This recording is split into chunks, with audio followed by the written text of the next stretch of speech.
Hi everyone, ఈరోజు మనం చీపురు గురించి తెలుసుకుందాం.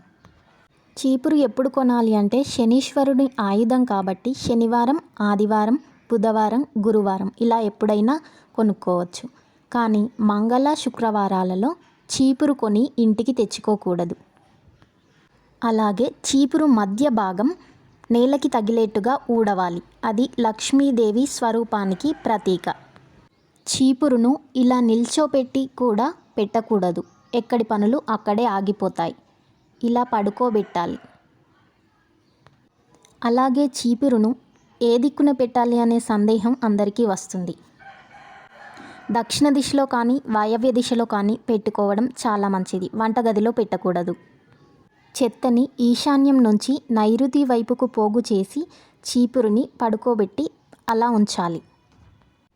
అలాగే చీపురును మనం మొదటిసారిగా ఉపయోగించే ముందు మనం బొట్టు పెట్టుకొని చీపురికి బొట్టు పెట్టి ఊడవాలి. అలాగే ఊడ్చేటప్పుడు కూడా ఈరోజు మా ఇంట్లో పెళ్ళి, ఈరోజు మా ఇంట్లో పురుడు అంటూ ఊడవాలి.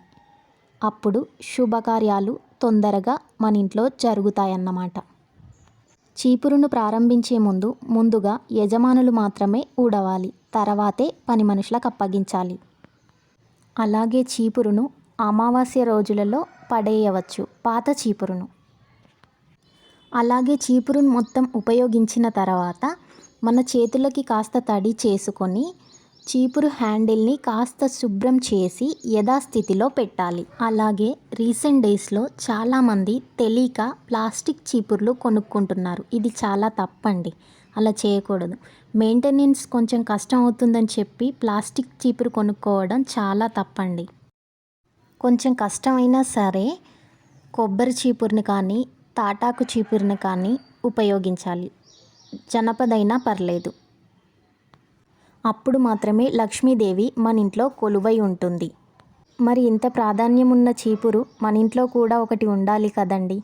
అందుకని మీరు కొబ్బరి చీపురును కానీ తాటాకు చీపురును కానీ కొని ఇంటికి తెచ్చుకోండి. లక్ష్మీదేవి మీ ఇంట్లోనే కొలువై ఉంటుంది.